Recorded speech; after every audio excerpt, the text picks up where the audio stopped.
Complete design भी हमने किए थे और इसकी कंप्लीट अभी इरेक्शन भी हम कर चुके हैं। ये आप फैक्ट्रीज़ के लिए, गोदामों के लिए जब ये जे बोल्ट रखे जाते हैं तो इसकी कंक्रीटिंग दोबारा की जाती है। ये सारी चीज़ें ना क्रेन से खड़ी होती हैं। चीज़ बड़ी इंपॉर्टेंट है कि इसके ऊपर हमने सोलर भी लगाना है। अच्छा, अगर आपको मज़ीद कम्पेक्शन चाहिए ना तो आप इसमें खाका भी डाल सकते हैं। ये 50 mm यानी तकरीबन 2 इंच मोटी ये ग्लास वूल है और सारी कंपनियाँ पाकिस्तान की उस तरह ही करती हैं। लेकिन ना मेरा मसला है, यानी तकरीबन 14 फुट जो शीट है वो हमारी यहाँ पे जो है वो नीचे आनी है। अस्सलाम वालेकुम जी, उम्मीद है आप सब खैरियत से होंगे। आज मैं अपनी इंडस्ट्रियल साइट जो कि फैसलाबाद फिडमिक इंडस्ट्रियल स्टेट में मौजूद है वहाँ पे खड़ा हूँ और अल्हम्दुलिल्लाह से आज खुशी का मकाम है कि हमारे जो स्टील शेड हैं ये इरेक्ट हो गए हैं।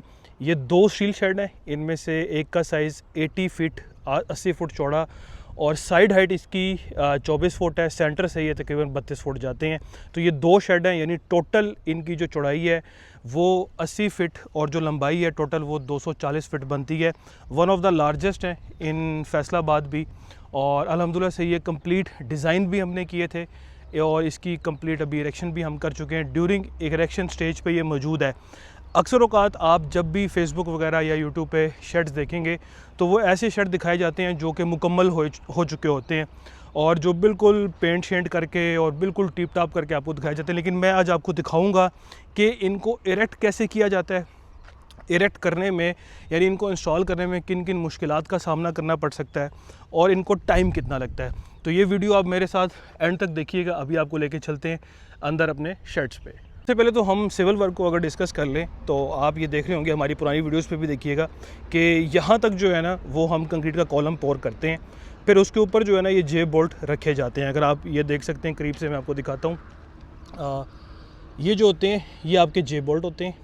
इनके अंदर ये नट वगैरह जो है रखे जाते हैं। इसको बेस प्लेट कहा जाता है। ये बेस प्लेट बाद में लगती है, पहले जो है ये जो जे बोल्ट हैं ये लगाए जाते हैं। जब ये जे बोल्ट रखे जाते हैं तो इसकी कंक्रीटिंग दोबारा की जाती है। इसलिए आप देख रहे होंगे कि ये एक कंक्रीट का जो है वो जॉइंट बना होगा। एक तो यहाँ पे हमें क्वालिटी इश्यूज़ का सामना करना पड़ सकता है क्योंकि आप देख रहे हैं ये कंक्रीट बाद में पोर हुई है तो इसमें कोई ना कोई जॉइंट आता है। बट जितनी बेहतर आपकी शटरिंग होगी, जितनी बेहतर आपकी वर्कमैनशिप होगी, आप इसको अपने कंट्रोल उसको कर सकते हैं। अब मैं जो शेड का अंदर वाला एरिया है वहाँ पे आ गया हूँ। ये साइड पे तकरीबन हमारा 10 फुट जो है वो ब्रिक वर्क होना है। अभी ये थोड़ा सा और ऊपर जाना है। साइड हाइट इसकी 24 फुट है, यानी तकरीबन 14 फुट जो शीट है वो हमारी यहाँ पे जो है वो नीचे आनी है। इसी तरह हमारा अगर आप देख रहे होंगे पीछे भी ब्रिक वर्क है और इसी तरह आप अगर देख रहे होंगे तो यहाँ पे भी हमारा ब्रिक वर्क है। ये पूरा जो हमारा ब्रिक वर्क है 10 फुट जो है वो हमारा ब्रिक वर्क आना है। ऊपर से 14 फुट जो है वो हमारी जो है वो शीट आनी है। ये आप देखें तो इसको कॉलम कहा जाता है और ये जो ऊपर जा रहा होता है इसको हम राफ्टर कहते हैं। और ये जो लाइनें आ रही हैं आप देख रहे होंगे, ये जो इस तरह सिल्वर सी लाइनें आ रही हैं, बल्कि ये मैं आपको पूरी दिखाता हूँ, ये इस तरह पूरी एंड तक जा रही हैं। इसको हम जो है वो परलिन्स कहते हैं। और परलिन्स के ऊपर जो आप सिल्वर सी शीट देख रहे हैं इसको ग्लास वूल कहा जाता है। ये मेरे पास इस टाइम पे ग्लास वूल मौजूद है। ये इंसुलेशन के लिए होता है और उसके ऊपर जो है वो हमारी PPGI शीट है। PPGI शीट के सैंपल भी पड़े होंगे, मैं वो भी आपको दिखाऊंगा। और सबसे पहले मैं आपको जाके दिखाता हूँ जो हमारा जो ये कॉलम होता है इसकी जो स्पेसिफिकेशन है वो आपको दिखाता हूँ। इसको जो है वो हम वेब कहते हैं। ये हमारी फ्लैंज होती है और ये ऊपर तक जो है वो जा रही है और ये नीचे से 15 इंच से स्टार्ट हुई है, ऊपर तक ये 30 इंच तक गई है और ये तकरीबन 6 mm और 8 mm का माल है। यानी ये तकरीबन जो है वेब 6 mm मोटा है और ये जो फ्लैंज है ये तकरीबन 8 mm जो है इसकी थिकनेस है। ये प्रॉपर जो है इसका स्ट्रक्चर डिज़ाइन होता है। अच्छा, एक चीज़ आपने बड़ी गौर से नोट की होगी कि इस पर हल्का सा जंग भी लगा हुआ है। आप देख रहे होंगे कि हल्की हल्की सी जंग जो है ना वो रस्टिंग सी जो है ना वो हो रही है। अच्छा, मैं देखें आपको ये वीडियो मैं बना सकता था जब हम इधर पेंट कर लेते और फिर मैं आपको इधर लेके आता। That was very easy for me और सारी कंपनियां पाकिस्तान की उस तरह ही करती हैं। लेकिन ना मेरा मसला ये है कि मैंने जो भी चीज़ है वो जितनी सच होगी, ट्रांसपेरेंट होगी, वही मैं दिखाऊंगा। कल को अक्सर औक़ात ये मेरे लिए नुकसान का बाइस भी बनती है, लेकिन क्या करें, सच बोलने की आदत है बचपन से। इसलिए आपको ये दिखा रहे हैं कि ये जो जंग है इसका कोई मसला नहीं है, अभी इस पर पेंट होना है। आप देख रहे होंगे कि इस पर एक कोट पेंट हुआ है। ये जो है ये ऊपर जो है ये इसका एक कोट पेंट हुआ था, लेकिन जब यहाँ पे आके इंस्टॉल होता है, चीज़ें वगैरह बनती हैं, तो यहाँ पे चूँकि बारिशें ज़्यादा हुई हैं तो इसने जंग खाया है। अब इसको दोबारा हम पेंट करेंगे। दोबारा पेंट करेंगे, हो सकता है हम 1 कोट करें, हो सकता है हम 2 कोट करें, और उसके बाद पेंट कर देंगे और फिर इसके ऊपर किसी किस्म का जो है वो जंग या रस्टिंग नहीं आएगी, और इसको साफ़ करके आपने पेंट करना होता है, ठीक है। अच्छा, अक्सर लोगों का ये पॉइंट होता है कि यार ये जंग क्यों खा रहा है। देखिए, जितना अच्छा लोहा होता है ना, जितना अच्छी स्टील की क्वालिटी होती है, वो उतना ज़्यादा जंग खाता है, ठीक है, उतना ज़्यादा वो ऑक्सीडाइज़ होता है। उस पर मैं एक और डिटेल वीडियो बनाऊंगा। अभी के लिए आप इतना समझें कि कुछ एलिमेंट्स हैं उन्होंने जो जंग खाया हुआ है, ड्यूरिंग कंस्ट्रक्शन या ड्यूरिंग इंस्टॉलेशन ये चीज़ हो सकती है, और इसको हम जब ये मुकम्मल कर देंगे तो हम इसका पूरा जो है वो पेंट कर देंगे इंशाल्लाह। अच्छा, अब हम आते हैं परलिन्स के ऊपर।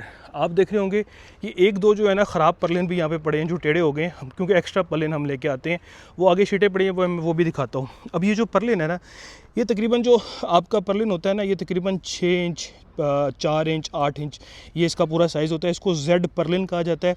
ये 16 गेज के अंदर गैल्वनाइज्ड होता है, इसको भी जंग नहीं लगता। आप देख रहे होंगे कि कहीं पे इस पर जंग नहीं लगा हुआ। इसी तरह अगर मैं आपको आगे वाला परलिन दिखाऊं, ये देख रहे होंगे, तो इस पर भी आप देख रहे होंगे कहीं पे जो है वो जंग नहीं लगा हुआ। इधर भी आप देख रहे होंगे तो कहीं पे भी इसका जो है वो जंग वो तकरीबन नहीं लगा हुआ, ठीक है। तो ये परलिन्स होते हैं। इसके ऊपर जो है ना वो आप देख रहे हैं ग्लास वूल होती है। आए आपको ग्लास वूल भी दिखाऊंगी, नीचे इसके कई सैंपल पड़े हुए हैं। इट इज़ ये 50 mm यानी तकरीबन 2 इंच मोटी ये ग्लास वूल है। ये इसका एक कह लेंगे, इसको हम देसी लैंग्वेज में शॉपर कहते हैं। It's a transparent sheet aluminium foil है जो यहाँ पे लगा होता है, जो नीचे से नज़र भी आ रहा होता है। ये फायर रिटार्डेंट भी होता है, और ये ग्लास वूल होती है। हमारे पास ना हीट रोकने के लिए ना 3 से 4 मेथड है ना। आप जम्बलोन शीट भी यूज़ कर सकते हैं सैंडविच पैनल के तौर पे। आप वो क्या कहते हैं, जो थर्मोपोर होता है वो भी यूज़ कर सकते हैं। आप पीयू पॉलीयूरीथेन होता है वो भी आप यूज़ कर सकते हैं, बट वो कॉस्टली पड़ता है। चूँकि यहाँ पे ये फैक्ट्री जो है ये गत्ते बनाने की फैक्ट्री है। यहाँ के अंदर इंसानों ने इसके अंदर जो है वो काम करना है। तो यहाँ पे जो हमने हीट को रोकने का जो तरीका अपनाया था वो ये है कि यहाँ पे हमने ना पंखे लगाने हैं। अभी जब ये पंखे लग जाएंगे तो मैं आपको दिखाऊंगा कि यहाँ पे जो है ना वो हमने पंखे लगाने हैं। तो यहाँ से पंखे चलेंगे, और पूरा शेड जो है ना उसका हमने टेम्परेचर एनालिसिस किया था, विंड का एनालिसिस किया था, और ये देखा था कि कितने पे वो टेम्परेचर मेंटेन रहता है। तो अल्हम्दुलिल्लाह से वो बिल्कुल ठीक आ रहा था। तो इसलिए हम सैंडविच पैनल पे यहाँ पे नहीं गए। सैंडविच पैनल पे उस जगह पे जाते हैं जो स्टोरेज हो ना, कोई पोटैटो की स्टोरेज हो, कोई फूड आइटम्स की स्टोरेज हो, तो वहाँ पे आप जो है ना वो कह लें कि सैंडविच पैनल्स के अंदर जाते हैं। लेकिन आम तौर पे ये सिंपल ग्लास वूल में जो है वो जाया जाता है। इस तरह आपकी मार्की जो शेड्स लगते हैं उनमें भी ग्लास वूल में जाया जाता है। डेयरी शेड्स होते हैं उनमें जाने की कोई ज़रूरत नहीं होती। तो ये आप देख रहे हैं, ये आपका पूरा जो है ग्लास वूल है, और ये सारे इसके सैंपल पड़े हैं। अच्छा, ये पड़े हुए हैं एंड गर्डर्स। ये जो साइड वाले होते हैं ना इनको कॉलम्स कहते हैं, और ये जो आप देख रहे हैं ना 1 2 3 इनको एंड गर्डर्स कहते हैं। ये इस शेप में होते हैं। मैं आपको ये भी दिखा दूं, ये जो है ना ये आपके एंड गर्डर्स होते हैं। ये भी तकरीबन 5 इंच से लेके 8 इंच 9 इंच 10 इंच तक भी ये जाते हैं, और ये इस तरह आप देख सकते हैं कि पूरा एंड गर्डर होता है। दूसरी चीज़ देखें आप, ये पूरा फ्लोर देख रहे हैं जो सिविल का काम है, ये हमने पूरा बजट डाला हुआ है क्योंकि इसके ऊपर मशीन का लोड आना है, ठीक है। अब ये एक मैन्युफैक्चरिंग फैसिलिटी है, प्रोडक्शन यूनिट है, तो यहाँ पे एक पूरी मशीनरी चलनी है। तो हमने पहले नीचे बैकफिलिंग की, ऊपर बजट डाला। अच्छा, अगर आपको मज़ीद कम्पेक्शन चाहिए ना तो आप इसमें खाका भी डाल सकते हैं, ठीक है। इस जिसको हम गेड़ा कहते हैं, यानी वाटर बाउंड कहते हैं, जो रोड का बजर होता है, यानी बजर और खाका मिक्स करके भी आप डाल सकते हैं। हमने खाली बजर डाला है। इसको कम्पेक्शन करेंगे, इस पर कोई 1 आधे इंच की जो है वो रेत डालेंगे, उसके ऊपर फिर हम अपना कंक्रीट का फ्लोर कर देंगे। अब जो कंक्रीट का फ्लोर आपने करना होता है ना, वो अपने डिफरेंट मशीन पैड्स आप डिज़ाइन करते हो जितना आपका मशीन का लोड होता है, ठीक है। अब आपका मशीन का वज़न बिलफर्ज 20 टन है, 40 टन है, उसकी वाइब्रेशन कितनी है, उस हिसाब से नीचे इसका जो सरिया है वो प्रॉपर डिज़ाइन होगा, ठीक है। तो ये ऐसे नहीं है कि हमने फ़र्श डाल दिया अब इसके ऊपर हमने जो है वो शीटिंग वगैरह जो है वो कर देनी है। अच्छा, अब हम आगे चलते हैं। आपको मैं जो ऊपर शीट लग रही है वो अब मैं आपको दिखाता हूँ। वो हमारी बाहर पड़ी हुई है, वो मैं आपको दिखाता हूँ। अब मैं आ गया हूँ जहाँ पे हमारी शीट पड़ी हुई है। ऑब्वियसली बाहर पड़ी है, गंदी हो गई है, जैसी बात है, लड़कों को कहूँगा इसको साफ़ करें। तो ये पूरी शीट होती है, इट्स अ 25 गेज ये आपकी शीट होती है, और ये PPGI शीट होती है, प्री पेंटेड गैल्वनाइज्ड आयरन होता है। वहाँ पे आप देख रहे होंगे कि वो हमारे जो हैं वो परलिन्स वगैरह सारे पड़े हुए हैं। और ये इस तरह ना शीट्स इस फॉर्म में आती है, ये इसके ऊपर प्रॉपर प्रोफाइल बनाई जाती है। ये अकॉर्डिंगली जो आपकी विंड होता है कि विंड आपके शर्ट के ऊपर कैसे बिहेव करेगी, तो उसके हिसाब से जो इसकी प्रोफाइलिंग है वो हम करते हैं। तो ये पूरा डिज़ाइन एंड बिल्ड प्रोजेक्ट होता है। अभी तो ये कंस्ट्रक्शन हो रही है, तो मैं आपको एक एक चीज़ दिखा रहा हूँ। सिविल के काम में तो थोड़ी बहुत मुश्किलात आती हैं, आपको पता है क्वालिटी अक्सर औक़ात डिग्रेड होती है, बट स्टील में जो क्वालिटी है ना वो आप मेंटेन कर सकते हो, वो डिग्रेड नहीं होती, वो मेंटेन रहती है। आपने देखा है कि ये पूरा शेड है, इसकी अलाइनमेंट भी साफ सुथरा भी मेंटेन्ड है।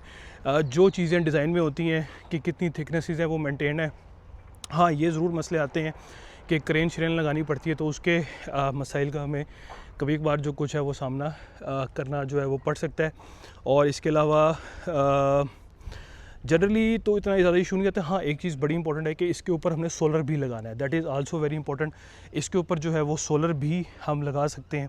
इसके ऊपर शेड के ऊपर कंप्लीट सोलर लगता है और आप उसको उसके लिए कोई एक्स्ट्रा फ्रेम लगाने की ज़रूरत नहीं होती। यही जो परलेन है इसके ऊपर ही आपका जो सोलर है वो फिक्स हो जाता है। तो ये एक शॉर्ट सी वीडियो थी कि स्टील शेड किस तरह कंस्ट्रक्शन होती है और चीज़ें होती हैं क्या हैं, किस तरह के मामलात होते हैं। और ये आपको बताना था कि ये सारी चीज़ें ना क्रेन से खड़ी होती हैं। ऊपर जो शीट है ना वो तो लेबर आके लगा रही है, वो तो लेबर लगाती है, लेकिन ये वाले जो कॉलम है, ये जो इनको राफ्टर कहते हैं, ये परलेन होते हैं, ये प्रॉपर जो है ना वो क्रेन आके लगाती है। उसके ऊपर जो शीटें हैं ना वो फिर लेबर ऊपर चढ़ के जो है ना इसको काम करती है। तो this is the complete facility. ये पूरी एक प्रोडक्शन यूनिट है 80 बाय 240 फुट का। ये आप फैक्ट्रीज़ के लिए, गोदामों के लिए, मैन्युफैक्चरिंग के लिए, फार्मास्यूटिकल के लिए, किसी भी टाइप ऑफ फैक्ट्री या कंस्ट्रक्शन के लिए जो है वो आप इसको जो है वो बना सकते हैं। इंशाल्लाह जैसे ये फिनिश्ड होगा, मुकम्मल जब पेंट हो जाएगा, जब अच्छा लगने लग जाएगा, तो आपको दोबारा विजिट कराऊंगा। क्योंकि देखिए मैंने आपको बताया ना, अभी कई जगहों पे जंग है, कोई चीज़ टूटी हुई है, ये शीटें बिखरी हुई हैं। This is what the real site is. ये वो है जो वाकई काम हो रहा है, ये कोई ड्रामेबाजी नहीं है, कोई शूट नहीं मैं करने आया। It is the real work, जो एक्चुअल काम हो रहा है वो आपको दिखा रहा हूँ। और यही चीज़ इंशाल्लाह आने वाली वीडियोज़ में भी मैं आपको दिखाऊँगा। तो उम्मीद है ये वीडियो आपको पसंद आई होगी। इस तरह की मज़ीद वीडियोज़ के लिए हमारे चैनल को लाइक, सब्सक्राइब और शेयर कीजिएगा। तब तक के लिए अल्लाह हाफ़िज़।